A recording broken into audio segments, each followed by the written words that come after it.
آج سے تقریباً آج اور اس کے بعد 2-3 دن اور ایک انتہائی اہم مسئلے پر میں چاہ رہا ہوں کہ کچھ بنیادی باتیں آپ عزیزان کے گوشے گزار کروں.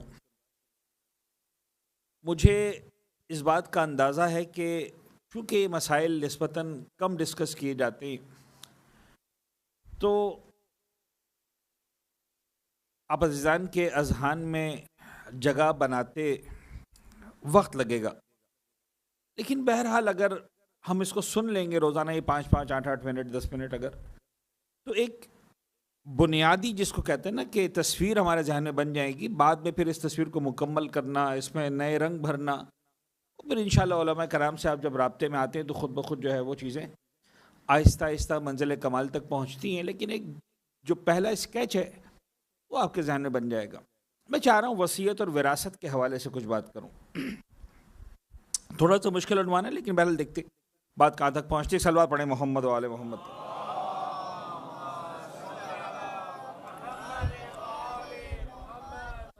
عزیزان گرامی قدر، نظام اسلام جو ہے وہ یہ ہے کہ میں یہاں سے بات کو شروع کرتا ہوں کہ آپ اپنی زندگی میں اپنے 100% مال کے مالک آپ ہیں، اور اپنے مال کو آپ جس طرح سے خرچ کرنا چاہیں خرچ کر سکتے ہیں. دین آپ کو اجازت دیتا ہے، منع نہیں کرتا. ہاں، کچھ باؤنڈریز لگا کے رکھی ہے. حرام کاموں میں خرچ کرنے کی اجازت نہیں ملے گی آپ کو، اسراف کرنے کی اجازت نہیں ملے گی، وغیرہ وغیرہ. اپنے پیسے کو ضائع کرنے کی اجازت نہیں ملے گی. بٹ ادر دین دس، ایک نارمل زندگی میں رہتے ہوئے آپ جو بھی خدا نے آپ کو رزق دیا ہے، جتنا بھی آپ نے کمایا ہے، جتنا آپ کما رہے ہیں، اپنے 100% مال کے مالک آپ ہیں. جیسے خرچ کریں، جہاں پر اس کو آپ انویسٹ کریں، یوز کریں، ایکسپینڈیچرز بنائیں، چوائس از یورس. کچھ الفاظ مزید بڑھا رہا ہوں تاکہ بات کلیئر ہو. آپ اپنے کھانے پینے پہ خرچ کریں، اچھی گاڑی لیں، اچھا مکان لیں، اچھا لباس لیں، اچھی غذائیں استعمال کریں، زیارتوں کے سفر پر جائیں، حج اور عمرے کے سفر پر جائیں. کلیئر بات؟ آپ کی مرضی، آپ کر سکتے ہیں. اپنی زندگی میں آپ ڈونیشن دیتے ہیں. امام باڑے میں آپ نے مثلا مجلس کے لیے آپ نے پیسے دے دیے، کسی غریب کی شادی کے لیے آپ نے پیسے دے دیے، کسی غریب کا علاج کروانے کے لیے آپ نے جناب علی پیسے دے دیے، کسی جناب علی بچے کی تعلیم کے لیے آپ نے پیسے دے دیے. آپ کی مرضی ہے، آپ کر سکتے ہیں، آپ کا پیسہ ہے، آپ جا بھی خرچ کریں، کم دیں زیادہ دیں، آپ کی مرضی. یہاں تک آتے آتے میں ایک جملہ ابھی بول رہا ہوں جو ہمیں کل یا پرسوں کام آئے گا. آپ اپنی زندگی میں مثال کے طور پر آپ کہتے ہیں کہ یار یہ فلاں میرا بھتیجا ہے، اس نے میرا بڑا خیال رکھا ہے، یہ بڑا بہت دھیان رکھتا ہے. تو میں مثال کے طور پر جو ہے وہ اب وہ مثال کے طور پر 50-100 درہم کی بات نہیں کر رہا ہوں میں کہ صاحب آپ نے کھانا کھا لیا یا ایک ڈریس لے لیا یا ایک مثلا جو ہے وہ نہیں. آپ نے مثلا 10,000 درہم اٹھا کے اپنے بھتیجے کو دے دی، یہ بھتیجا میرا بہت خیال رکھتا ہے، آپ کی مرضی، آپ دے دیں. 50,000 درہم اٹھا کے آپ دے دیں، آپ کی مرضی، آپ دے دیں. 1,00,000 درہم اٹھا کے آپ دیتے ہیں، اگر آپ کو اللہ نے نوازا ہے دے دیں، آپ کی مرضی. یعنی مثال کے طور پر کل تک اگر آپ فرض کر لیں 10 لاکھ درہم کے مالک تھے اور آپ نے 1,00,000 اپنے بھتیجے کو نکال کے دے دیے تو آپ کے پاس 9 لاکھ بچے. ٹھیک ہے جی، اس میں کوئی مشکل تو نہیں ہے، اس میں ایسی کوئی بات تو میں نہیں کر رہا ہوں جو آپ کو لگے کہ روحانی صاحب یہ ایسا نہیں ہوتا. ٹھیک ہے جی، آپ نے اپنی زندگی میں جو خرچ کیا. اگر آپ چاہتے ہیں کہ آپ کی زندگی کے بعد، آپ کی آنکھیں بند کرنے کے بعد خرچ ہو، زندگی میں آپ 100% کے مالک ہیں، مرنے کے بعد آپ صرف 1/3 مال کے مالک ہیں، باقی 2/3 کے مالک آپ ہیں ہی نہیں. پتہ نہیں سمجھا پایا کہ نہیں. یعنی مثال کے طور پر اب میں بہت سادہ ایگزامپل میں بات کر رہا ہوں. فرض کریں جناب آپ 300 روپے کے مالک ہیں آج زندگی میں. جس دن آپ کی آنکھ بند ہوئی ٹوٹل سب ملا کے آپ 300 روپے کے مالک ہیں. 100 روپے کا آپ کا گھر ہے، 100 روپے کا آپ کی کاروبار ہے، پتہ نہیں 50 روپے کی آپ کی گاڑی ہے، 20 روپے کی میں سادہ ایگزامپل بنا رہا ہوں. ایسا نہ ہو آپ کے مولانا صاحب آپ لاکھوں کی اور باتیں شروع کر دی ہیں آپ نے، تو میں نیچے آ کے بات کرتا ہوں. 300 روپے آپ چھوڑ کے فرض کریں سب کچھ ملا کے آپ 300 روپے چھوڑ کے جا رہے ہیں. زندگی میں 300 روپے کے 300 روپے آپ کسی کو دے سکتے تھے، آپ کا رائٹ تھا. 300 کے 300 امام باڑے کو دے سکتے تھے، 300 کے 300 ہاسپٹل کو دے سکتے تھے، 300 کے 300 اسکول کو اٹھا کے دے سکتے تھے، آپ کی مرضی تھی. مرنے کے بعد آپ کہیں صاحب یہ 300 روپے امام باڑے کو دے دینا، سوری نہیں ہو سکتا. مرنے کے بعد آپ کے 100 روپے رہ گئے، 200 روپے کسی اور کے ہیں، آپ کا اختیار ختم. سمجھا پایا اپنی بات؟ وصیت جو ہے یعنی وہ اس چیز کا نام ہے کہ آپ اپنے مرنے کے بعد اپنے معاملات میں وصیت کرنے کے ساتھ یہ کر دینا. زندگی میں آپ 100% کر سکتے تھے، مرنے کے بعد اگر آپ لکھ کر جا رہے ہیں کہ میرے بعد کرنا، آپ 1/3 سے زیادہ کا اختیار نہیں رکھتے. یہاں تک کلیئر ہے بات؟ اچھا، باقی سارا مال کہاں جائے گا؟ وہ تو وراثت کے قانون میں جائے گا. وہ 200 روپے وراثت کے. اچھا فرض کر لیجئے کہ میں وصیت کیے بغیر چلا گیا اس دنیا سے، میں نے کوئی وصیت نہیں کی. بہت سے لوگ ہوتے ہیں وصیت نہیں کرتے، سوچتے ہیں کہ جب ٹائم ملے گا تو کریں گے. حضرت اسرائیل جب آتے ہیں تو وہ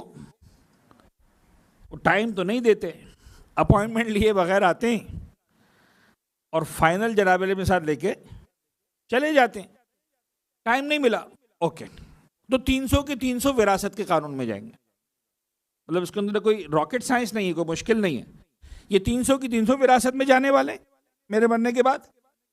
اگر وصیت کی تو 100 روپے تک کی وصیت کر سکتا ہوں. اچھا ضروری نہیں کہ 100 روپے کی وصیت کروں، ممکن ہے 50 کی وصیت کر کے جاؤں، ممکن ہے 25 روپے کی وصیت کر کے جاؤں، ممکن ہے میں 75 روپے کی وصیت کر کے جاؤں، ممکن ہے 10 روپے کی وصیت کر کے جاؤں. جتنا وصیت کروں گا ٹھیک، باقی سارا کہاں جائے گا؟ وراثت کے قانون میں. میں میکسیمم 100 روپے کی وصیت کر سکتا ہوں 300 میں سے 1/3 کی. اس میں آپ جو بھی ایگزامپل لینا چاہیں، 10,000 کی لینا چاہیں ایگزامپل تو پھر وہ 3,333 ہو جائے گا. آپ 30,000 کی ایگزامپل لیں گے تو 10,000 ہو جائے گا. 1/3 میتھمیٹیکلی 1/3 میں میرا رائٹ رہے گا. اب عزیزان گرامی جلدی سے وصیت کے مسئلے کو مکمل کروں. وصیت اور وراثت، کچھ کام ایسے ہیں جو آپ نے وصیت نہیں بھی کی تب بھی آپ کے مال سے وہ آپ کی ذمہ داریاں پوری ہوں گی، ہونی چاہیے. نمبر 1 حج. اگر آپ پر حج واجب ہو چکا تھا، اگر آپ پر حج واجب نہیں ہوا تھا تو پھر آپ کا حج نہیں کروایا جائے گا آپ کے جانے کے بعد. لیکن زندگی میں اگر آپ اتنے مالدار رہے تھے کہ آپ پر حج واجب ہو چکا تھا اور آپ نہیں کر پائے تو چاہے آپ نے وصیت نہیں کی، شریعت کہتی پہلے اس کا حج کرواؤ، اس کے بعد مال وراثت میں تقسیم ہوگا. کلیئر ہے؟ نمازیں اس میں نہیں آتی، روزے اس میں نہیں آتے. میں اگر نمازیں نہیں پڑھ رہا ہوں، میں اگر روزے نہیں رکھ رہا ہوں تو میرے بچوں پر واجب نہیں ہے کہ میری نمازیں اور روزے کروائیں اگر میں وصیت کر کے نہیں گیا. اگر میں چاہتا ہوں کہ میرے مرنے کے بعد ہی صحیح میرے نمازیں ہو جائیں، میرے روزے ہو جائیں، تو مجھے وصیت میں لکھ کے جانا پڑے گا کہ بھائی جو وہ 100 روپے جو میرے ہیں مرنے کے بعد، اس 100 روپے میں سے مطلب جو ہے وہ 25 روپے کی میری نمازیں پڑھا دینا، 50 روپے کی میرے روزے رکھوا دینا. بات سمجھ میں آ رہی؟ اگر میں نے وصیت نہیں کی، میرے بچے مہربانی کریں میری نمازیں پڑھوا دیں اور ہے، روزے رکھوا دیں اور ہے. دین ان کو پابند نہیں بناتا کہ پہلے اپنے ابا کی نمازیں پڑھاؤ، روزے رکھو، اس کے بعد پیسے بانٹنا. نہیں نہیں نہیں، دین کہتا ہے بانٹ لو، ہم جانے تمہارے ابا جانے.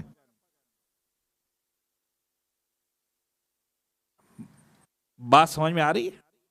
یہ وہ سچائیاں ہیں جن کو جاننا، سیکھنا، سمجھنا ضروری ہے.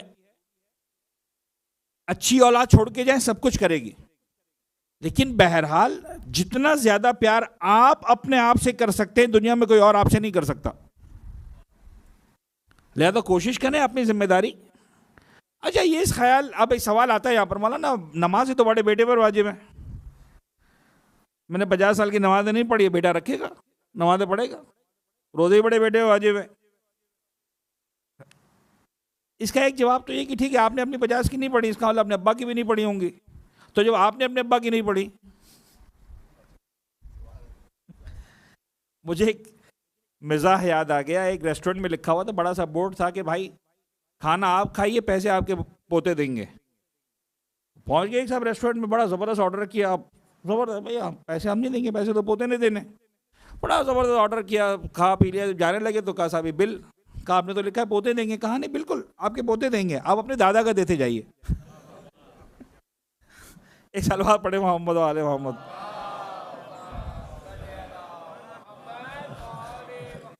غور فرما رہے. تو معاملات یہ ہیں کہ یہ جو بڑے بیٹے پر نماز واجب ہیں بھائی, اگر خدا نہ خواستہ بیمار پڑ گئے 15-20 دن 25 دن, مثال کے طور پر آئی سی یو میں رہے, پتہ نہیں یہ 20-25 دن نمازیں نہیں پڑھ سکے, یہ نمازیں ہیں جو بڑے بیٹے پر واجب ہیں. 10 دن کی, 15 دن کی, 20 دن کی, 25 دن کی. آخر میں رمضان کے مہینے آپ بیمار پڑ گئے, 10-15 روزے نہیں رکھ سکے, یہ 10-15 روزے ہیں جو بچے پر, بڑے بیٹے پر واجب ہیں. آپ جیسی بیٹا پیدا ہوا, آپ نے مٹھائی کا ڈبہ لیا, دوستوں میں تقسیم کیا, اب بیٹا پیدا ہوا ہے, گھر جا کے مصلی لپیٹا رکھ دیا, اب یہ پڑھے گا. ایسا شریعت کے بعد نظام نہیں ہے. سلوات پڑھے محمد و آل محمد.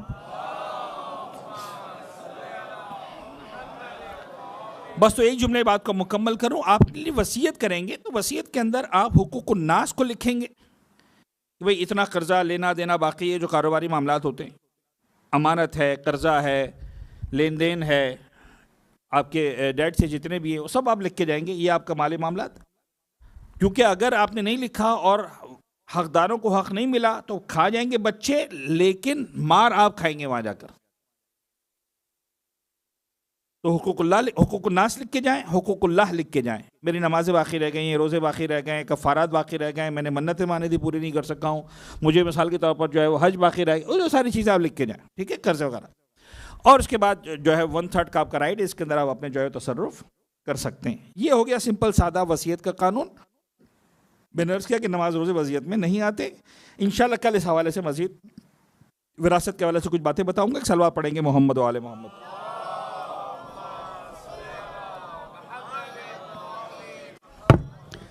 عزیزان گرامی, شروع کی کچھ دیر ہم جو ہے وہ یہ حقوق جو رسالۃ الحقوق ہے اس کو تھوڑا سا دیکھ لیتے ہیں, اور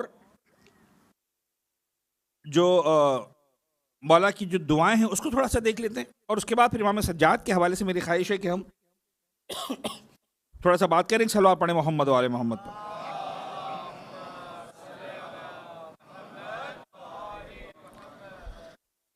اچھا جی, آج جناب علی جو پہلی دعا تھی جس میں حمد و ثناء پروردگار, اس میں اتنے نکات ہیں, اتنے الفاظ ہیں کہ اگر میں اسی کو پڑھتا رہوں گا تو یہ 10 دن میں مکمل ہو جائیں گے, بلکہ ممکن ہے مزید 10 دن بھی شاید نکل جائیں. تو میں اب اس کو چھوڑ رہا ہوں انشاءاللہ اس دعا کے ساتھ کہ میں آپ جب بھی مطالعہ کریں تو اس کے الفاظ پہ غور کریں, اس کے ترجمے میں غور کریں. آج میں آ رہا ہوں دوسری دعا پر, جہاں پر مولا امام سجاد علیہ السلام سرکار نے پیغمبر اکرم کی مدح و ثنا فرمائی ہے.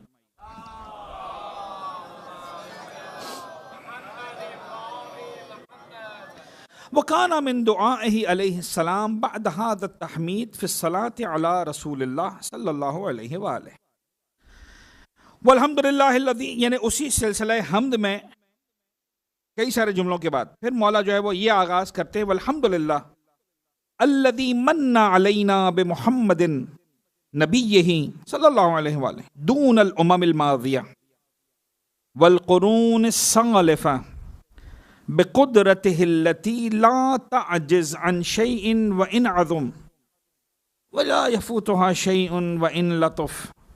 تمام تعریف اس اللہ کے لیے جس نے اپنے پیغمبر کی بعثت سے ہم پر وہ احسان فرمایا جو نہ گزشتہ امتوں پر کیا نہ پہلے لوگوں پر.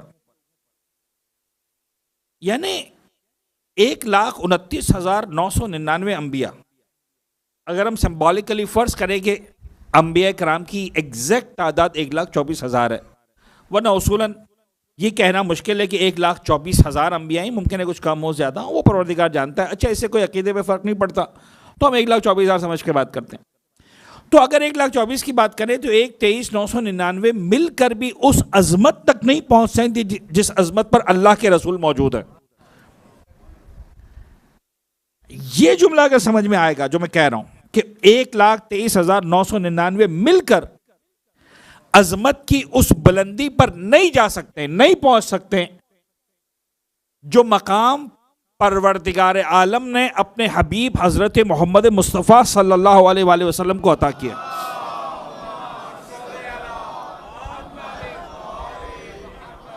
یعنی آپ ذرا دیکھیں شان رسالت کو دیکھیں، میں ایک دو جملے عرض کر رہا ہوں، یعنی اولو العزم انبیاء جناب ابراہیم، جناب موسیٰ، جناب عیسیٰ، کس لیول پر ہیں یہ شخصیات؟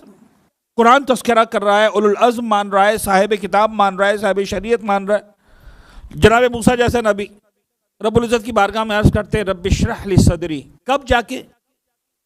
دیکھیں ایک یہ نقطہ ہے نا علمی اعتبار سے کہ انسان رب العزت کی بارگاہ میں جب آتا ہے تو کچھ احساس کر کے آتا ہے۔ رب اشرح لی صدری، پالنے والے میرے سینے میں وسعت دے دے۔ موسیٰ کلیم اللہ کوہ طور کی بلندیوں پر ہیں، عظمتوں پر ہیں، خدا نے کیا کیا معجزات عطا کیے ہیں، اور ان سارے معجزوں کے بعد جناب موسیٰ محسوس کرتے ہیں کہ یہ اگر مل جائے تو مزہ آ جائے۔ اچھا رب اشرح لی صدری کا مطلب کیا ہے؟ معبود میرے سینے کو چوڑا کر دے، کیا مطلب؟ تھوڑا سا ہائٹ بڑھ جائے، دیکھنے میں اچھا لگے، سیلفی اچھی آئے، فوٹو اچھا بن جائے۔ نہیں، یہ شرح صدر فزیکل فٹنس کی بات نہیں ہو رہی ہے۔ معبود میرے سینے میں وہ طاقت دے دے، یعنی مجھے وہ قوت دے دے کہ میں بہت سارے ان چیزوں کا ادراک کر سکوں جن کا ادراک نہیں کر پا رہا ہوں۔ کیا عطا نہیں کیا جناب موسیٰ کو پروردگار عالم نے، لیکن لگتا ہے کہ یہاں پر آ کر پروردگار نے کچھ شاید کمی رکھی تھی، جناب موسیٰ نے اس کو محسوس کیا کہ پالنے والے دے دے، مانگ رہے ہیں۔ یقیناً پروردگار عالم نے جناب موسیٰ کی خواہش کو پورا کیا، دعا کو پورا کیا، عطا کیا۔ یہ ہے موسیٰ، ہاتھ پھیلائیں گے، درخواست کریں گے، عاجزی کریں گے تو پروردگار عطا کرے گا۔ اور محمد کا مقام کیا ہے؟ الم نشرح لک صدرک۔ یہ ہے شان رسالت۔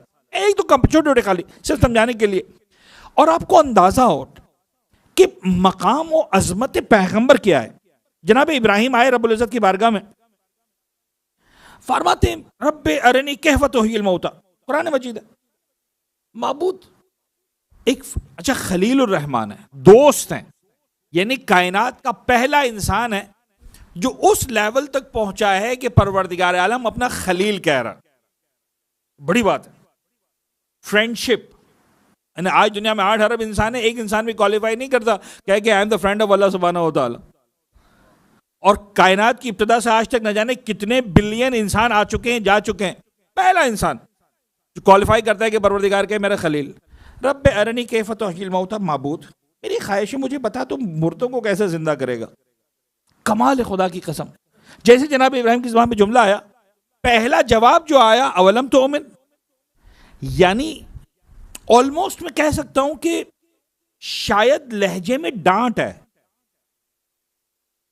لہجے میں رضایت کے الفاظ نہیں ہیں، اور یہ ماشاءاللہ بہت اچھا کیا، آ جاؤ بات کرتے ہیں، نہیں، ایسا الفاظ نہیں ہے۔ اولم تؤمن، اے ابراہیم واٹ ہیپنڈ، ایمان نہیں ہے؟ یعنی اگر ہم اپنے الفاظ سے بات کریں تو جناب ابراہیم کو بھی ایسا لگتا ہے کہ سوچنا پڑ گیا ہوگا کہ یار یہ کیا بول دیا، پہلے تو اپنی وضاحت پیش کرو۔ اب کہا نہیں معبود ایمان ہے، لیطمئن قلبی، معبود ایمان ہے، مجھے ایک اور مرحلے تک پہنچنا ہے، مجھے کہتے ہیں نا سینگ از بلیونگ، معبود ایمان میں کمی نہیں ہے، لیطمئن قلبی، معبود میرا قلب مطمئن ہو جائے۔ عزیزان کرام، یہ جو چھوٹے چھوٹے الفاظ ہیں نا بہت کچھ بتاتے ہیں۔ کبھی نہج بلاغہ کو کھولیے، آپ کو مولا کائنات کا جملہ نظر آئے گا، لو کشف الغطاء مزدت، تو یقیناً خدا کی قسم علی کی نگاہوں کے سامنے سے سارے کے سارے پردے ہٹا دیے جائیں، علی کے ایمان میں ذرہ برابر بھی فرق نہیں پڑے گا۔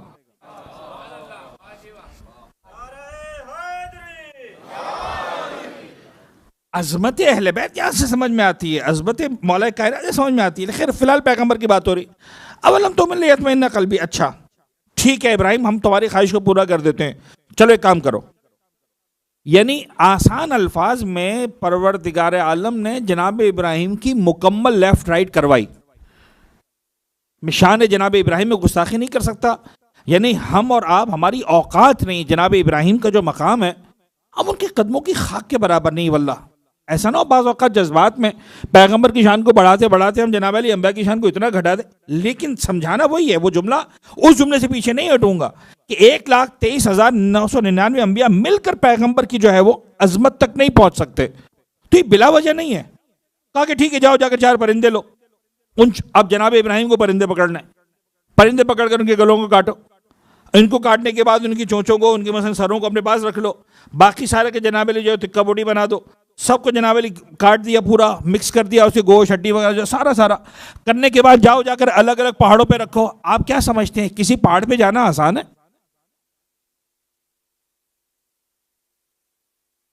جناب ابراہیم کے پاس نہیں پتا کیا سواری کا لیول ہے، جو بھی ہے، سارے کام کرنے کے بعد، سب کچھ کرنے کے بعد، ابھی چوچوں کو ہاتھ میں پکڑنے کے بعد ایک ایک پرندوں کو پکار رہے ہیں اور اسی پرندے کے جو اجزاء جسمانی ہیں وہ نکل کر آ رہے ہیں. جناب ابراہیم اپنی آنکھوں سے منظر دیکھ رہے ہیں. ساری تھکن اتر گئی ہوگی جناب ابراہیم کی، اس میں کوئی شک نہیں ہے.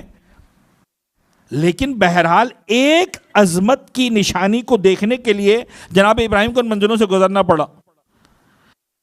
اچھا، علامہ نقن صاحب ایک مثال دیا کرتے تھے، بڑے خوبصورت الفاظ ہیں، انہیں کے الفاظ سمجھانے کی کوشش کر رہا ہوں. آپ نے مکان بنایا ہے بہترین، مجھے نہیں پتا دبئی میں سب سے بہترین علاقہ کون سا ہے یا شارجہ میں سب سے بہترین، سب سے جو مہنگا علاقہ ہے اس کا آپ فرض کر لیں. ٹھیک ہے جی صاحب، کتنے کا صاحب؟ 4,000 گز کا مکان، 8,000 گز کا مکان، اتنے ملین درہم کا مکان. اب آپ مکان بنوا رہے ہیں، یا تو آپ نے تیار خریدا ہو تو بات یہ الگ ہو جاتی ہے. مکان بنوا رہے ہیں جناب علی، اور بہترین آرکیٹیکٹ، اللہ نے آپ کو پیسہ بھی بہت دیا ہے. فرض کریں جناب علی بہترین جو آرکیٹیکٹس کو بلا رہے ہیں، بہترین جناب علی افراد کو ہائر کر رہے ہیں. اب دیکھیے 2 طرح کے دوست ہوتے ہیں آپ کے، جو آپ کے اپنے دوستوں کی فہرست میں. ایک وہ دوست ہیں جو آپ کو فون کر رہے ہیں، یار سنا بڑا زبردست مکان بنوا رہے ہو. آپ نے کہا ہاں جی تمہاری دعاؤں سے بڑا شاندار. یار دکھاؤ تو صحیح کیا بن رہا ہے. یار مسئلہ نہیں، چلے جاؤ، وہ فلاں ٹھیکیداروں کا میں کہہ دوں گا، ویسے کسی کو اجازت نہیں، لیکن تمہاری تو بات ہی الگ ہے. جب جاؤ چلے جاؤ، تمہیں دکھا دے گا، وزٹ کروا دے گا. یہ دوست ہے آپ کا، بالکل دوست ہے، حق بھی بنتا ہے اس کا. لیکن ایک وہ دوست ہے جس کو آپ فون کر رہے ہیں، یار مکان بنا رہا ہوں، کبھی تو چکر لگاؤ. اب وہ فون نہیں کر رہا، آپ فون کر رہے ہیں، یار کبھی تو چکر لگاؤ بھائی، کبھی تو منہ دکھا دو یار، دیکھو تو صحیح کیا شاندار مکان بن رہا ہے. اب وہ کہہ رہا ہے کہ اچھا دیکھتا ہوں، یار اس ہفتے تو بزی ہوں. بات سمجھ میں آ رہی؟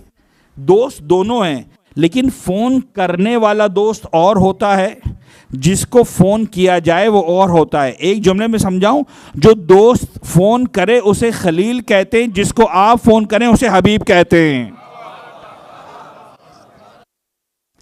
لفظ پہ غور کیجئے گا. جناب ابراہیم نے ایک آیت کو دیکھنے کے لیے خواہش کا اظہار کیا، پروردگار نے نہ جانے کتنا کام کروایا. اور پیغمبر کے لیے کیا کہا؟ بھائی کبھی تو آ جاؤ. سبحان الذی اسریٰ بعبدہ لیلا من المسجد الحرام الی المسجد الاقصی الذی بارکنا حولہ لنریہ. آیت مکمل کر رہا ہوں، آخری لفظ غور کیجئے گا، لنریہ من آیاتنا. ابراہیم کو ایک آیت کے لیے لیفٹ رائٹ کروائی، محمد کو آیات دکھانے کے لیے اپنی سواری بھیج کر پروردگار بلا رہا ہے. یہ سلوات پڑھیں محمد و آل محمد کی ذات.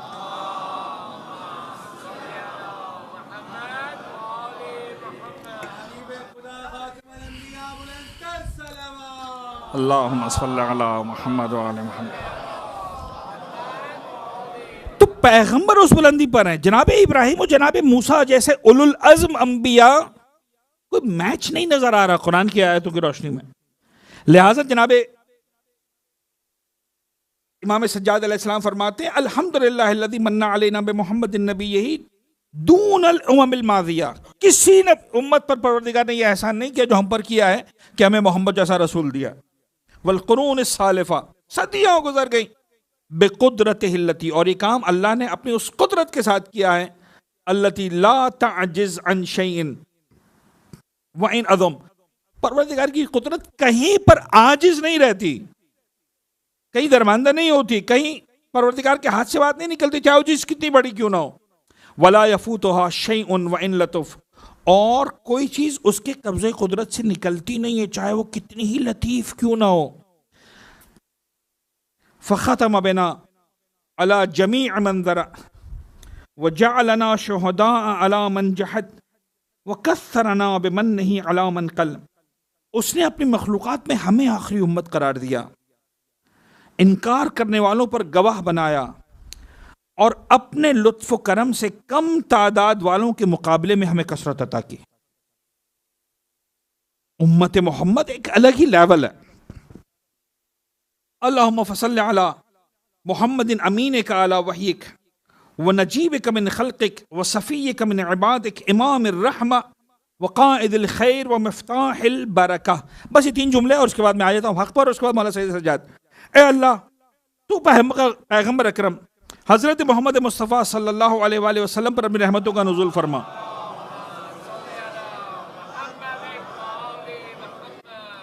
جو تیری وحی کے امانت دار ہیں، تمام مخلوقات میں تیرے برگزیدہ ہیں، تیرے بندوں میں پسندیدہ ترین ہیں، رحمت کے پیشوا ہیں، خیر و سعادت کے پیشرو ہیں، اور برکت کا سرچشمہ ہے.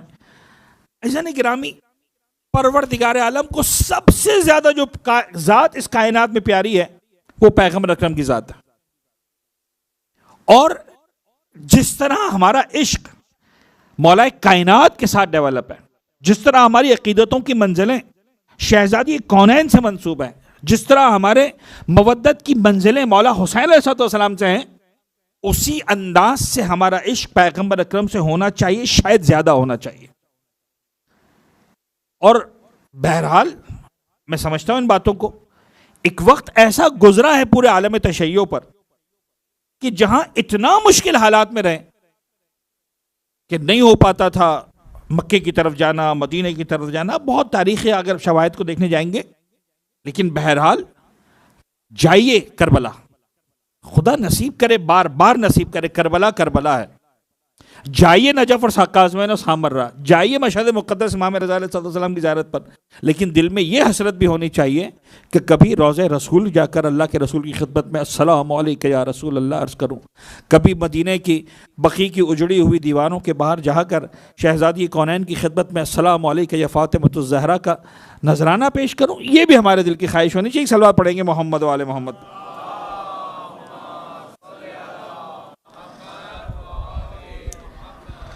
اچھا جی، اب جلدی سے تھوڑا سا 5 سے 10 منٹ میکسیمم جو ہے وہ حقوق اس پر بات کر لیتے ہیں. ایک صلوات پڑھیں پھر سے محمد و آل محمد پر.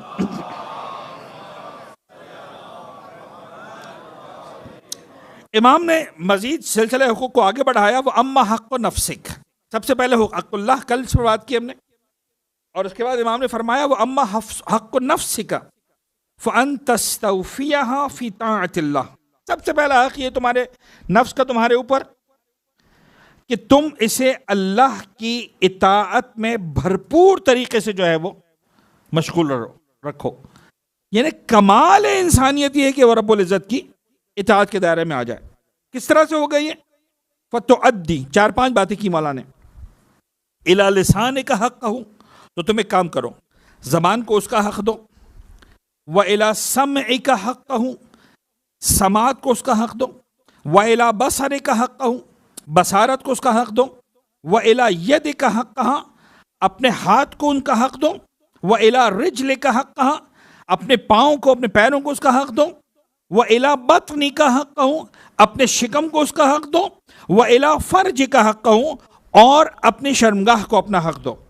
وَتَسْتَعِينَ بِاللَّهِ عَلَى ذَلِكَ، اور یاد رکھنا سب سے زیادہ جو تمہیں مدد مانگنی ہے وہ رب العزت کی ذات سے مدد مانگنی ہے، اسی کی مدد سے. اچھا میں تو سمجھ رہا تھا میرا ہاتھ ہے، میں تو سمجھ رہا تھا میری آنکھیں، میں تو سمجھ رہا تھا میرے کان ہیں. قیامت کے میدان میں پتہ نہیں جملہ کیسا ہے میں کہوں، سب سے بڑا دشمن جو ہمارا ہوگا نا یہی آنکھیں ہوں گی، یہی کان ہوں گے. میں کہوں گا نہیں پالنے والے میں نے نامحرم کو نہیں دیکھا تھا، زبان پہ تالا لگ جائے گا، آنکھ نکل کے کہے گی معبود جھوٹ بول رہا ہے، دیکھا تھا. میں کہوں گا معبود میں نے کان سے غیبتیں نہیں سنی تھی. زبان کو تالا لگ جائے گا. یوم نختم علی افواہہم، سورہ یاسین. وتکلمنا ایدیہم وتشہد ارجلہم بما کانوا یکسبون. ہم ان کے منہ پر تالا لگا دیں گے، ان کے ہاتھ بتائیں گے کیا کرتے رہے، ان کے پیر بتائیں گے کیا کہاں جاتے رہے. یہ سب گواہی دیں گے ہمارے خلاف. جس کی خاطر آپ سب کچھ کر رہے وہی سب سے پہلے ہمارے دشمن بن کے کھڑے ہو جائیں گے. تو امام فرمانے کہ بھائی ان کا حق بھی ہے، اللہ سے مدد مانگو. وہ اما حق اللسان، زبان کا حق کیا ہے؟ اچھا ایک ویسے ہی آدھی منٹ کے لیے 30 سیکنڈز، بلکہ اس سے بھی کم، ایک سوال اور کوئی جواب دینا چاہے تو مجھے اچھا لگے گا. کوئی اس پہ زندہ باد مردہ باد پاس فیل کوئی کچھ نہیں ہے. کیا لگتا ہے آپ کو زبان کا سب سے پہلا حق کیا کہا ہوگا امام نے؟ میری زبان کا مجھ پہ کیا حق ہے؟ سب سے پہلا حق. بڑا عجیب سوال ہے نا. کسی کے ذہن میں کوئی آ رہا ہے جواب؟ کیا کہا ہوگا امام نے زبان کے حوالے سے؟ حمد خدا کرنا، سچ بات کرنا، یہی جواب ہے نا. ٹھیک ہے، اندازہ ہے مجھے یہ تھا.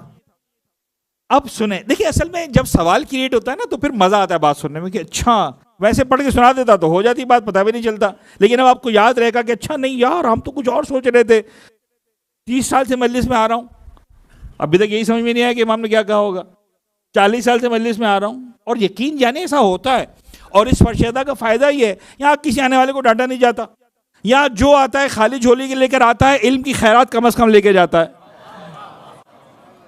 تو ہمیں، میں ایک دنیا میں چلے امریکہ میں مثلا جا رہا تھا مجالس پڑھنے کے لیے، ویسے عرض کر رہا ہوں دبئی تو اب عرض کر حرج نہیں، جا رہا تھا مجالس پڑھنے کے لیے. تو عزا خانے کی ڈرائیو بڑی لمبی تھی، تقریباً پونا گھنٹہ 1 گھنٹہ میں گاڑی بیٹھتے ہوئے جاتے تھے. راستے میں ایک چرچ آتا تھا. اس چرچ کے باہر، اچھا ہر چرچ کے باہر امریکہ میں مطلب جو ہے نا ایک سلوگن جملہ کوئی لکھا ہوتا. تو ایک چرچ پر میں نے اس کی ایک زمانے میں اس کی تصویر بھی لی تھی، اب وہ نہیں ہے. موبائل بھی گیا پاکستان کراچی والوں کے، اب نہیں پوچھا کرنے کہ موبائل کتنے گئے، وہ بڑی تو وہ صاحب تو وہ سب چلا گیا. تو وہ مجھے یاد ہے آج تک کہ اس کا جملہ لکھا ہوا تھا کہ no perfect people allowed in side.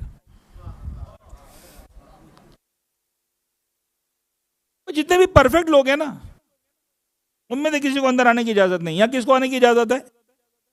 جو کامل نہیں ہے، کامل ہونا چاہتا ہے. تو بھائی یہاں پہ آؤ گا مسئلہ نہیں ہے کوئی اچھا اب سوال ہو گیا، طے ہو گیا ذہن میں. اب دیکھیں امام کیا فرما رہے ہیں، عجیب ہے لفظ واللہ. وَأَمَّا حَقُّ لِسَانِكَ فَأَمَّا حَقُّ اللِّسَانِ فَإِكْرَامُهُ عَنِ الْخَنَا. امام فرماتے ہیں تمہاری زبان کا سب سے پہلا حق یہ ہے کہ تمہاری زبان پر گالم گلوچ نہ آئے.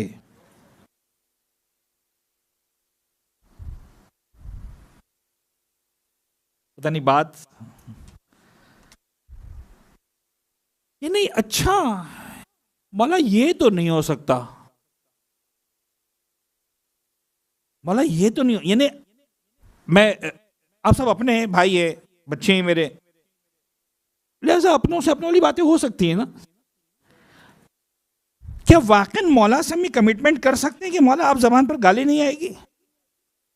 یعنی مجھے ایسا لگتا ہے کہ مولا فرمانے کہ دیکھو بھائی تمہیں اس زبان سے یا اللہ کہنا ہے، تمہیں اس زبان سے یا علی مدد کہنا ہے، تمہیں اس زبان سے یا حسین کہنا ہے، تمہیں اس زبان سے یا زہرا کہنا ہے. جس زبان پہ گندگی ہے اس زبان سے یا زہرا کہنا چاہتے ہو؟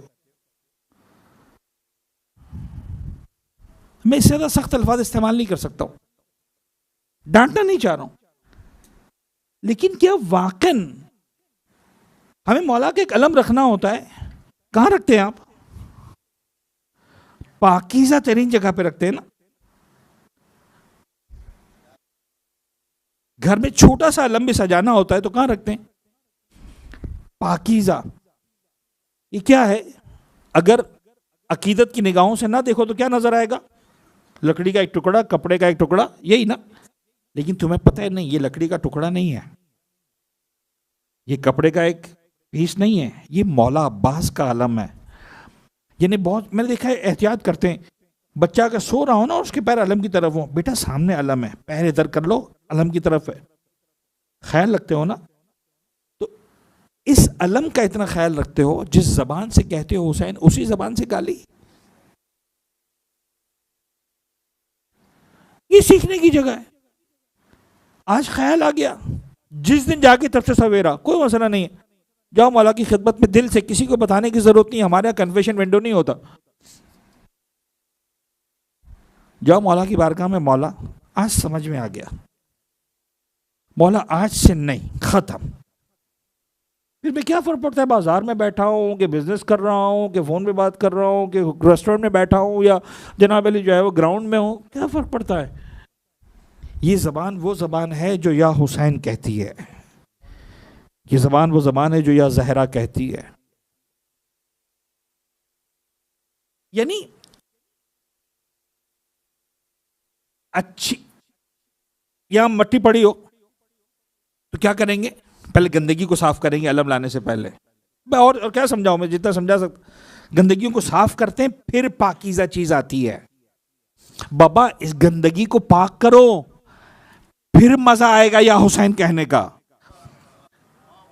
گندگیوں کو نکالو اس زبان سے پھر مزہ آئے گا یا علی مدد کہنے کا. یہ زبان سے نکالو پھر مزہ آئے گا یا زہرا کہنے کا، پھر یا رسول اللہ کہنے کا مزہ آئے گا، پھر اللہ اکبر کہنے کی بات ہوگی.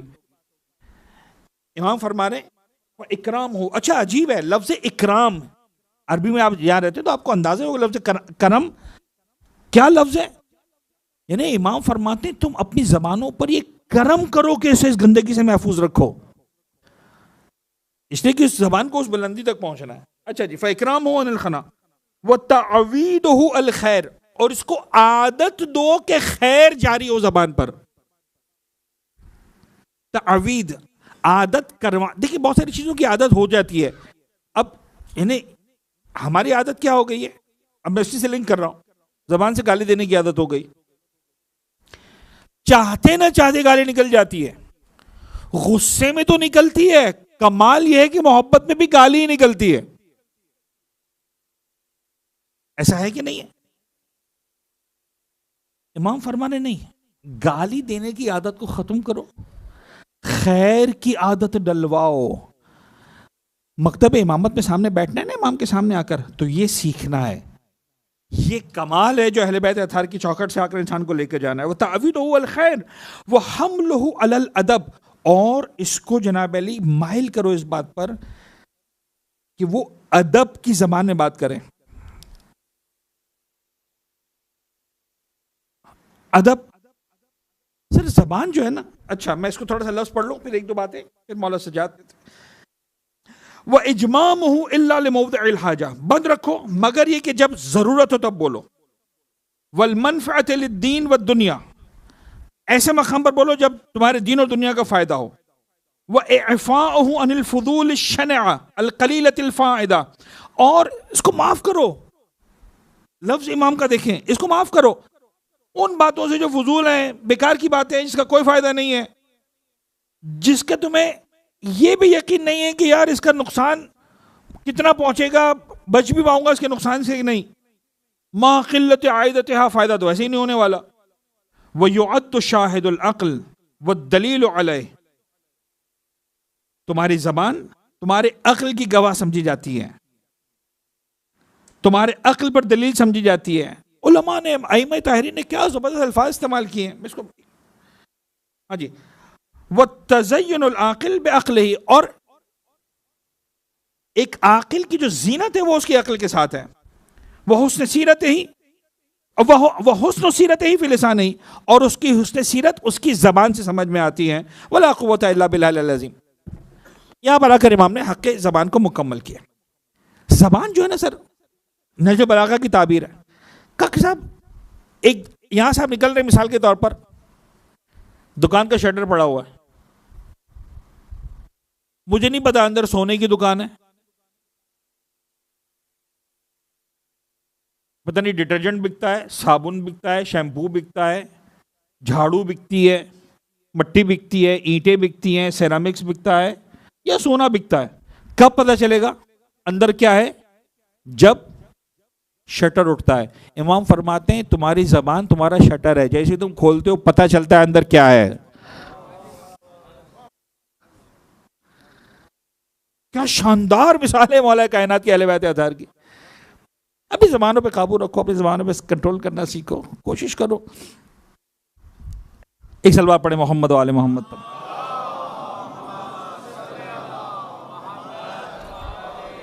عزیزان گرامی، سید سچ یا علی جزاک اللہ جزاک اللہ. مزین کرتے رہے ہمیشہ اپنے مجلسوں کو مولا کے ذکر سے، مولا کے نام سے. اس سے بڑی سعادت، اس سے بڑی برکت نہیں ہے. بڑی زبردست تربیت ہے بچوں کی. خدا سب کو سلامت رکھے. عزیزان گرامی، آگے بڑھتے ہیں. امام سید سجاد کی سیرت میں نے عرض کیا تھا کہ تقریباً ہر امام کی سیرت کو جب آپ اسٹڈی کرتے ہیں، کتابوں کو دیکھتے ہیں، تو ایک زاویہ نظر سے کسی بھی امام کی سیرت کو ہم دو حصوں میں تقسیم کرتے ہیں. ایک ظاہری اعتبار سے امامت کی ذمہ داری سنبھالنے سے پہلے، اور ایک ظاہری اعتبار سے امامت کی ذمہ داری سنبھالنے کے بعد. ایسے ہی ہر امام کے لیے. واحد ہے چوتھے امام. ایسا لگتا ہے کہ ان کی زندگی کو تین حصوں میں تقسیم کیا جائے تو شاید ہم سمجھا پائیں. ایک امامت کی ذمہ داری سنبھالنے سے پہلے، ایک امامت کی ذمہ داری سنبھالنے کے بعد مدینہ واپسی تک، جس کا خاص تسلسل کربلا کے ساتھ ہے، کوفہ اور شام. اور پھر جناب علی مدینہ آنے کے بعد دوبارہ ایک گویا میں سمجھتا ہوں کہ ایک نئی زندگی چوتھے امام سرکار کی شروع ہوئی. اب یہ جو ہے نا کہ وہ جو جملہ ہے کہ رونے کے لیے کافی سجاد تیرا نام، مجھے نہیں پتا، میں مصائب پر آؤں گا، لیکن سمجھانے کے لیے کچھ جملے مجھے کہنے ہیں. سید سجاد، اچھا کسی بھی امام کی امامت کا آغاز خوشی کے ماحول میں نہیں ہوا، یہ طے ہے. مولا کائنات کی ظاہری آغاز، ویسے تو وہ ایک جو نورانی وجود ہے اس کی ہم بات نہیں کر رہے، ایک ظاہری دنیا کی بات کر رہے. تو مولا کائنات کی امامت کا آغاز کب ہوا؟ جب اللہ کے رسول نے آنکھیں بند کی، غم کا ماحول ہے. مولا امام مجتبیٰ کی امامت کا آغاز کب ہوا؟ جب میرے مولا امیر کائنات نے جام شہادت نوش کیا. سید الشہداء کی امامت کا آغاز کب ہوا؟ جب میرے مولا امام مجتبیٰ نے جام شہادت نوش کیا. تو کسی بھی امام کے لیے امامت کا آغاز جو ہے وہ خوشی کے ماحول میں نہیں ہوا ہے. لیکن ایک بات ماننی پڑے گی آپ کو کہ جس حالات میں سید سجاد کی امامت کا آغاز ہوا ہے نا،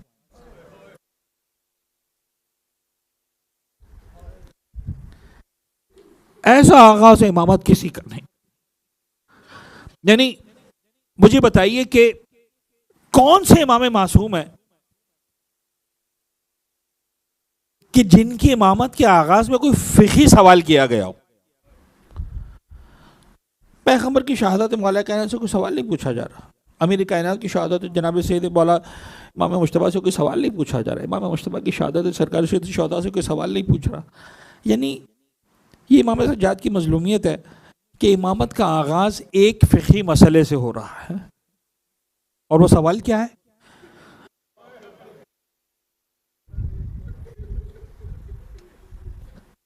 غش میں پڑے سجاد کو زہرا کی بیٹی آ کر جگاتی ہے. سجاد نے وہ منظر دیکھا جو شاید زندگی میں کبھی نہیں دیکھا. تڑپ کر کہتے ہیں پھوپھی اماں سر کی چادر نہیں ہے. اور بی بی پہلا سوال پوچھتی ہیں، بیٹا سید سجاد، سروں سے ردائیں چھن گئی ہیں، خیموں میں آگ لگا دی گئی ہے، تو امام وقت بتا دے بیٹا، جل کر مر جائیں یا خیموں سے باہر نکل.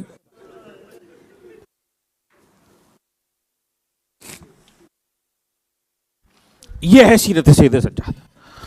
اچھا جی، میں نے کہا نا مسائب پہ میں آؤں گا. ایک پیغام میری بہنوں بیٹیوں کے لیے.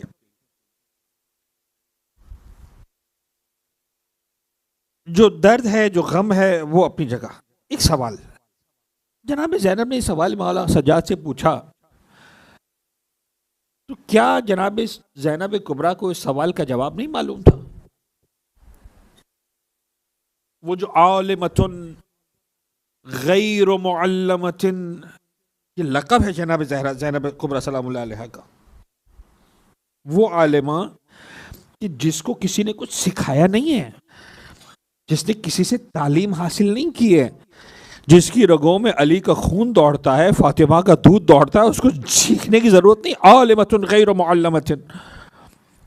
سارے مدینے میں، کوفے میں شہزادی تعلیم دیا کرتے تھے. تو یہ بنیادی ترین مسئلہ جناب زینب کو نہیں معلوم تھا. اگر معلوم تھا تو پھر کیوں پوچھا سید سجاد سے؟ کئی سارے جوابات ہیں جو علماء نے دیے ہیں. ایک جواب میرے ذہن میں آتا ہے، وہ میں آپ کی خدمت میں عرض کر رہا ہوں. مجھے ایسا لگتا ہے کہ جناب زینب سوال نہیں پوچھ رہی تھیں، اجازت مانگ رہی تھیں. یعنی سوال کا جواب تو پتہ ہے کہ خیموں سے باہر نکلنا ہے، جان کی حفاظت واجب ہے. لیکن جناب زینب سید سجاد سے کہہ رہی تھی، بیٹا دیکھ تو امام وقت ہے، تجھے جو اختیارات خدا نے دیے ہیں نا وہ اور اختیارات ہیں. بیٹا تو اگر ابھی اجازت دے دے کہ پھوپھی اماں جل کے مر جائیں تو زینب جل کے مرنے کو تیار ہے، نہ محرموں کے مجمع میں جانے کو.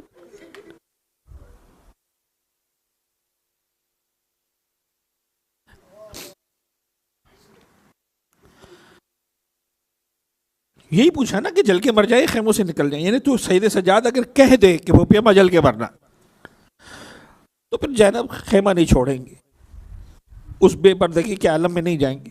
مجھے اپنی بہنیں بیٹیوں سے ایک سوال کرنا ہے، وہ زینب جو اپنے پردے کی خاطر جل کر مرنے کو تیار ہے شام غریبہ میں، کیسے ہو سکتا ہے ہماری بیٹی بہن کہے کہ ہم سے پردہ نہیں ہوتا؟ خدا را اپنے پردوں کی حفاظت کیجیے، خدا را اپنے پردے کا خیال رکھیے. شہزادی کونین کس بلندی پر ہے پردے کی، جناب زینب کبریٰ کس بلندی پر ہے پردے کی. وہ بیویاں جن کے سروں سے ردائیں نہیں ہٹتی تھیں. یعنی سید سجاد کو جو غم کھا گیا وہ یہی تو کھا گیا کہ علی کی بیٹی بازار میں بے مخنہ ہو چادر کی.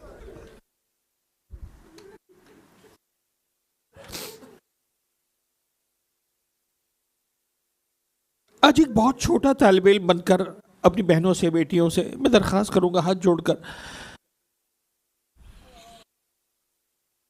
علی کے ماننے والوں کی بیٹی بازاروں میں بے مخنہ نہیں نظر آنی چاہیے، بے چادر کے نہیں نظر آنی چاہیے. تمہارا حجاب تمہاری زینت ہے، تمہارا حجاب تمہاری عزت ہے، تمہارا حجاب تمہارا وقار ہے، تمہارا حجاب تمہارا شرف ہے، تمہارا کمال ہے. قیمتی چیزیں ہوتی ہیں نا ان کو پردے میں رکھا جاتا ہے. خدا نے تمہیں عزت دی، اپنی عزتوں کی حفاظت کرو. بہرحال امامت کا آغاز شام غریبہ میں اس درد اور اس غم کے ساتھ، اور اس کے بعد یہ جو پورا مرحلہ ہے کوفہ شام میں، بہت ہی مختصر الفاظ میں تھوڑا سا اس کی وضاحت کر دوں کیونکہ یہ وہ باتیں جو آپ کافی تفصیل سے سنتے رہتے تو میں بہت زیادہ ڈیٹیل میں نہیں جاؤں گا. 2 منزلیں ہیں اس کے بعد مین. پہلی منزل ہے، مصائب کی منزلوں سے ہٹ کر اب بات کر رہا ہوں، جو پہلی منزل ہے میرے مولا کی وہ کوفہ ہے، دوسری منزل ہے میرے مولا کی وہ شام ہے. اصولاً یہ موقع بنتا ہے کہ ہم کوفے کے خطبے کا بھی تفصیل سے تذکرہ کریں، شام کے خطبے کا بھی تفصیل سے تذکرہ کریں، لیکن چونکہ ہم نے اس مرتبہ موضوع میں صحیفہ سجادیہ کو رکھا ہے، رسالۃ الحقوق کو رکھا ہے، تھوڑا سا دیکھیں گے، موقع ملے گا زندگی رہی دوبارہ آپ کی خدمت میں آنا ہوا انشاءاللہ ان خطبوں کو دیکھیں گے. آج صرف اتنا عرض کروں کہ آپ جب کوفے کے خطبوں کو پڑھیں گے، شام کے خطبے کو پڑھیں گے تو آپ کو اندازہ ہوگا. بلکہ شام کے خطبے، کوفے کے خطبے کے اندر میرے مولا نے صرف، اور میں ایک جملے میں سمجھا رہا ہوں خطبے دونوں، کوفے کے خطبے کے اندر مولا نے مصائب پڑھے، شام کے خطبے کے اندر میرے مولا نے فضائل پڑھے. یہ ہے انداز امامت. جذباتی نوجوان نہیں ہے کہ جو موقع مل گیا اور مثلا بولنے لگا تو جذبات میں، نہیں نہیں نہیں نہیں، ایک ایک لفظ امام کا کوفے کے اندر بھی نپا تو لائے، ایک ایک لفظ میرے مولا سید سجاد کا شام کے دربار میں بھی نپا تو لائے. کس بلندی پر جا کر میرے مولا نے بات کی. کوفے میں اہل کوفہ کو یہ احساس دلایا کہ تم نے کیا ظلم کیا، کیونکہ اہل کوفہ جانتے تھے،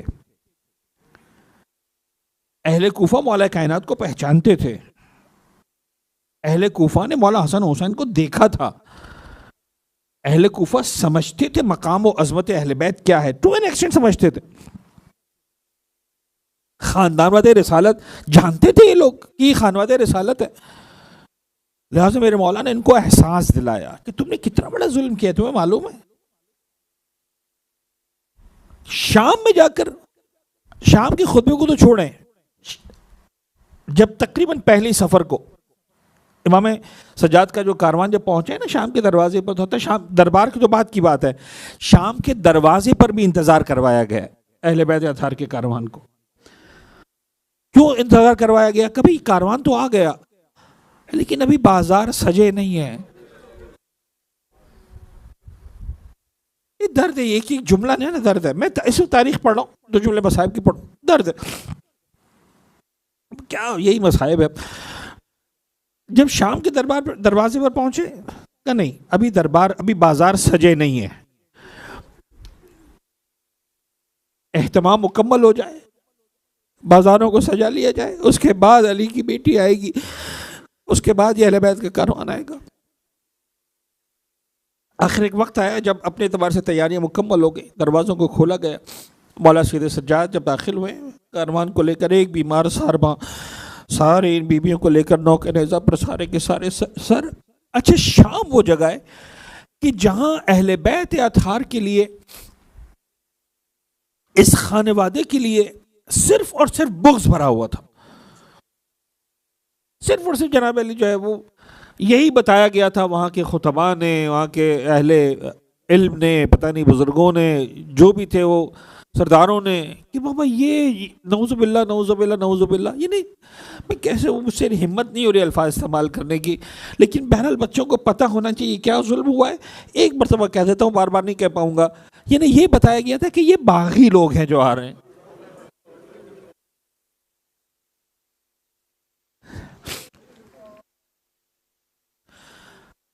اور 20 سال یہ معاملات کم نہیں ہیں جو ہے وہ، یعنی سن 40 ہجری میں مولا کائنات کی شہادت ہوئی ہے، آپ اندازہ لگائیں. سن 61 ہجری میں کربلا ہوئی ہے، اور مولا امیر کی شہادت کے میکسیمم 5 سے 6 مہینے کے بعد امام حسین مجتبیٰ کی صلح ہو گئی ہے. اور اس کے بعد 20 سال تک وہ ظلم پروان چڑھا. میں 20 سال پہلے کا آپ کو بتاؤں تاکہ آپ کو اندازہ ہو کہ 20 سال میں کیا ہوا ہوگا. جب مولا امیر کی شہادت کی خبر شام میں پہنچی تو پوری خبر یہ پہنچی کہ مولا کائنات کو شہید کر دیا گیا. اس پر اہل شام نے خوشیاں منائی. لیکن جب تفصیل پہنچی تو یہ خبر پہنچی کہ بھائی امام علی نماز پڑھنے کے لیے گئے تھے مسجد میں، اور مسجد میں کسی نے سر پر تلوار لگائی اور اس طرح سے شہید ہوئے. تفصیلات جب آتی ہیں تو ایک طرف وہ خوشی کا اظہار کرتے تھے، ایک طرف حیرت کا اظہار کرتے تھے. خوشی کا اظہار کرتے تھے میرے کائنات کی شہادت پر، حیرت کا اظہار کرتے تھے کہ علی تو کافر تھے، علی کو مسجد میں کیا کام تھا. اللہ اکبر. اب آپ سوچیں جب 40 ہجری میں یہ حال تھا تو 61 ہجری میں کیا حال ہوگا. یعنی مجھے جملہ کہنے دیں، کربلا کے میدان میں فوج اشقیاء کا تیر و تلواروں کے ساتھ مقابلہ اتنا مشکل نہیں تھا جتنا سید سجاد کو شام کے بازار میں جانا مشکل تھا.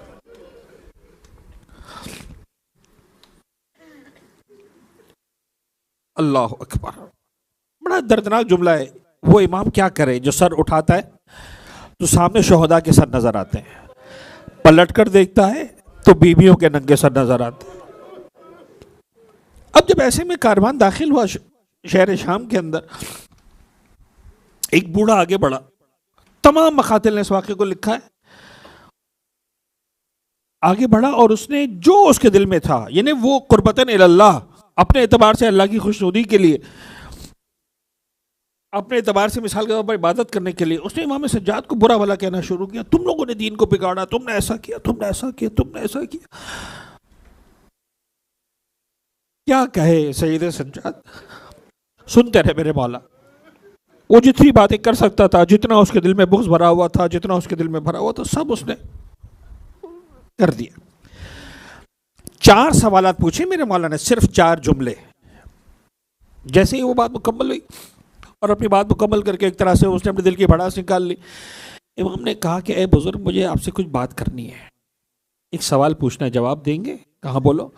امام نے کہا کہ ایک بات بتا، کیا تو نے قرآن میں آیت پڑھی ہے قُلْ لَا أَسْأَلُكُمْ عَلَيْهِ أَجْرًا إِلَّا الْمَوَدَّةَ فِي الْقُرْبَى؟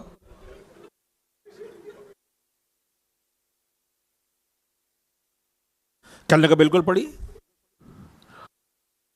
کہا تجھے پتا ہے وہ قربا کون ہے جن کی مودت کو قرآن نے اجر رسالت قرار دیا؟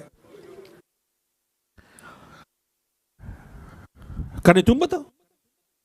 مولا نے کہا وہ جن کی مودت کو قرآن نے اجر رسالت قرار دیا نا، یہ وہ خانوادہ ہے جو آیا تمہارے سامنے. دیکھیں یہ ہے شان امامت، یہ ہے شان امامت. یعنی مجھے جملہ کہنا تھا جو کتابوں نے نہیں لکھا، پہلی مرتبہ بوڑھے کے پیروں سے زمین نکلے، یہ کیا ہو گیا؟ یعنی وہ اپنے ہوش و حواس میں نہیں رہے جملے کے بعد. کیا بات کر رہے ہو تم؟ وہ خاندان. امام نے کہا ہے. امام نے کہا ایک بات بتا، تو نے آئے ذی القربہ پڑھی ہے؟ وَآتِ ذَا الْقُرْبَى حَقَّهُ. کہنے لگا ہاں پڑھی ہے. کہا تجھے پتا ہے وہ کون ہے ذی القربہ جن کو ان کا حق دینے کی بات کی گئی ہے؟ کہا مجھے نہیں پتا. امام نے کہا وہ ذی القربہ ہم ہیں جن کا قرآن کہتا ہے کیا ادا کر. بوڑھا گھبرا گیا. امام نے کہا اچھا بتا تو نے 10ویں پارے کی پہلی آیت پڑھی ہے؟ انما غنمتم من شیء فللہ خمسہ وللرسول ولذی القربى، جس میں پروردگار عالم نے پیغمبر کے ساتھ اپنے نام کے ساتھ ذی القربہ کا تذکرہ کیا ہے. اللہ رسول ذی القربہ کا حق ہے. کہا نہیں کون ہے؟ کہا وہ ہم ہیں جن کی. اس کے بعد امام نے چوتھا جملہ کہا تو نے آیت تطہیر پڑھی ہے؟ انما یرید اللہ لیذھب عنکم الرجس اہل البیت. کہنے لگا وہ شان ہے، تو یہ پتہ ہے وہ کون ہے؟ کہا وہ ہم ہیں اہل بیت جنہیں پروردگار عالم نے طہارت کی سند عطا کی. بوڑھے نے کہا تم صحیح بتا تم ہو؟ امام نے کہا میں اس خدا کی قسم کھاتا ہوں جس نے ہمیں یہ عزت دی ہے، میں اپنے جد نبی کے قریب کی قسم کھا کے کہتا ہوں کہ وہ اہل بیت ہم ہی ہیں. ایک مرتبہ کانپنے لگا، ہاتھ جوڑ کر کہتا ہے مولا میں اگر توبہ کروں گا تو خدا توبہ قبول کر لے گا میری.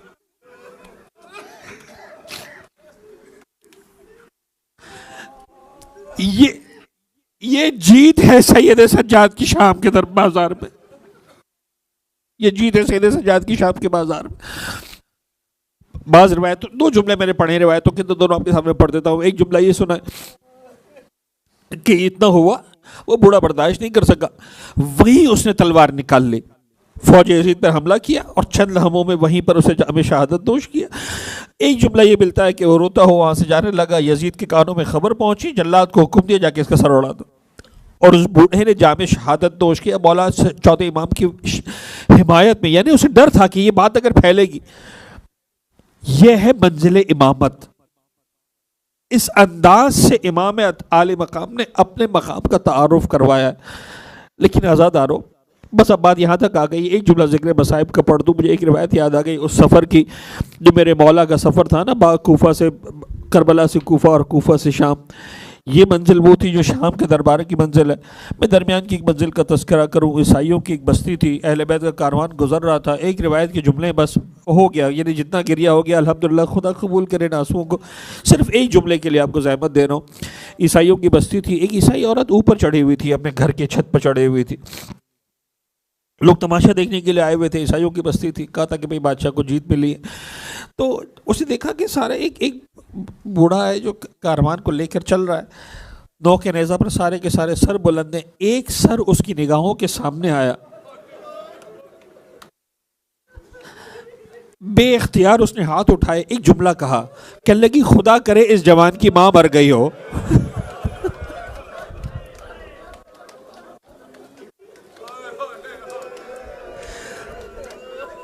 اجرکم اللہ، اجرکم. آپ نے تفصیل سے سنا ہے شہزادہ علی اکبر کے مصائب، لیکن اب بات آ گئی تھی جملہ، خدا کرے اس جوان کی ماں مر گئی ہو. جب جملہ نکلا نا سب نے سنا. بے اختیار ام لیلا کے کانوں میں جملہ پڑا. دیکھا علی اکبر کے سر کو دیکھ کر بات کر رہی جناب ام لیلا نے. ایک مرتبہ اس عیسائی خاتون سے پوچھا، بی بی مجھے اتنا بتا، اس جوان کی ماں نے تیرا کیا بگاڑا ہے؟ تو کیوں اس کو بد دعا دے رہی ہے؟ کیا کیا اس کی ماں نے تیرے ساتھ؟ رو کر کہنے لگی، اے بی بی اس کی ماں نے میرا کچھ نہیں بگاڑا، میں خیر ہوں، مجھ سے برداشت نہیں ہو رہا. میں سوچتی ہوں اس کی ماں نے کیسے برداشت کیا ہوگا جب اس کا جوان کا گڈھا ہوا سر ماں کی نگاہوں کے سامنے.